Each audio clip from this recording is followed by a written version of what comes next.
இது வந்து பெரியவங்க மட்டும் இல்ல, சின்ன குழந்தைங்க கூட இதை படிக்கலாம். இந்த மாதிரி செராமிக் கெபாசிட்டர் எந்த கெபாசிட்டி வேணாலும் இவ்வளோத்தையும் நம்ம யூஸ் பண்ணி வேல்யூ கண்டுபிடிச்சிக்கலாம். இது வந்து ரெசிஸ்டர் வேல்யூ கண்டுபிடிக்கிறதுக்கு இந்த மாதிரி, அதாவது பேசிக் எலக்ட்ரானிக்ஸ் நாலேஜ் இல்லாதவங்க கூட இதை கண்டுபிடிச்சிக்கலாம். சின்ன பிள்ளைங்க கூட இதுல சோல்டிங் பண்ணலாம்.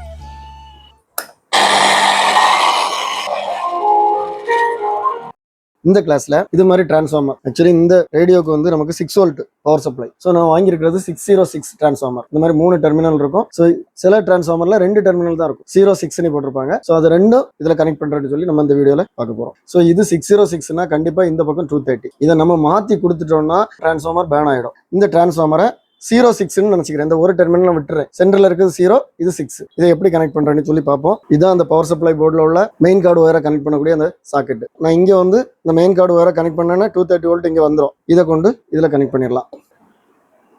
இதுல கண்டிப்பா டேப் அடிக்கணும். ஏன்னா நம்ம ஒர்க் பண்ணும்போது இதுல நம்ம கை போட்டோம்னா இதுல 230 வரும். ஸோ இப்போ நான் இதை விட்டுறேன். இந்த ரெண்டும் இருந்தா நம்ம எப்படி இதை கனெக்ட் பண்றது?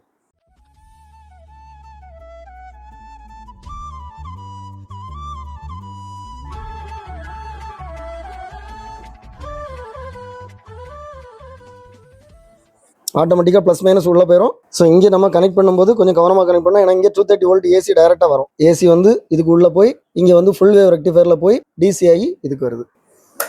விட வந்து மாட்டு சிறுநீர்ல வந்து பகை சத்து அதிகமா இருக்கு.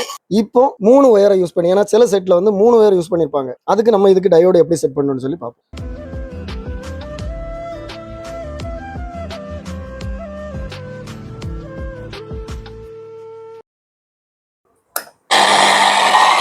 ஏற்கனவே நம்ம இந்த மீடியம் வேவ் டிரான்ஸ்மிட்டர் எப்படி பண்ணணும்னு சொல்லி நான் வீடியோ போட்டிருக்கிறேன். அதுக்கு வந்து இந்த மாதிரி இது வந்து நான் டாட் போர்டில் பண்ணியிருக்கிறேன். பிசிபி ரெடியாகி வந்தாச்சு. ஸோ இந்த பிசிபியில் நம்ம இதை எப்படி கனெக்ட் பண்ணலாம்னு சொல்லி நான் அடுத்த வீடியோவில் போடுறேன். டிரான்சிஸ்டர், டிஸ்க் கெப்பாசிட்டர், இது வந்து எலக்ட்ரோலிட்டிக் கெப்பாசிட்டர். ஸோ இந்த மாதிரி நிறைய இருக்குது. இதோட வேல்யூஸ் எப்படி கண்டுபிடிக்கிறது, இது தெரிஞ்சாதான் நம்ம கடையில் போய் வாங்க முடியும். நான் அதுக்காக இந்த மாதிரி நான் எல்லா மெம்பர்ஸுக்கும், அதாவது இந்த மாதிரி ஆன்லைன் கோர்ஸ்ல ஜாயின் பண்ணிக்க எல்லாருக்குமே நான் இது ஒன்று கொடுக்குறேன். இது வந்து ரெசிஸ்டர் வேல்யூ கண்டுபிடிக்கிறதுக்கு இந்த மாதிரி, அதாவது பேசிக் எலக்ட்ரானிக்ஸ் நாலேஜ் இல்லாதவங்க கூட இதை கண்டுபிடிச்சிக்கலாம். இந்த மாதிரி செராமிக் கெபாசிட்டர் எந்த கெபாசிட்டி வேணாலும் இவ்வளோத்தையும் நம்ம யூஸ் பண்ணி வேல்யூ கண்டுபிடிச்சிக்கலாம். ஸோ இது வந்து நான் அடுத்த கிளாஸ்ல சொல்லித்தரேன். இதுவும் தருவேன், இதோட காம்பனன்ஸும் தருவேன். சின்ன பிள்ளைங்க கூட இதில் சோல்டிங் பண்ணலாம். இங்கே பாருங்க, இப்போ ஒரு டிரான்சிஸ்டர்ல 3 லெக் தான் உண்டு. அந்த 3 லெக் நம்ம எப்படி வைக்கணுங்கிறது கூட அந்த படம் அதில் இருக்கும். டிரான்ஸ்மிட்டர் வந்து மீடியம் டிரான்ஸ்மிட்டர் வந்து நமக்கு சூப்பராக ரெடி ஆகலாம். ஸோ நாமளே ரெடி பண்ணா நமக்கு சந்தோஷமா இருக்கும். இப்போ வந்து பார்த்தீங்கன்னா டெக்னாலஜி எல்லாமே ரொம்ப ஹையண்டா இருக்கு. ஸோ எல்லாமே பிளக் அண்ட் பிளே வாங்குறோம், அந்த கிட்ட வந்து ப்ரோக்ராம் பண்றோம், ரெடி பண்றோம். ஆனால் நமக்கு எப்படி பண்ணாலும் பேசிக் நாலேஜ் வந்து இந்த மாதிரி ரெசிஸ்டர், கெப்பாசிட்டர் இதெல்லாம் நம்ம ஸ்டடி பண்ணாதான் நமக்கு வந்து எலக்ட்ரானிக்ஸ்ல நல்ல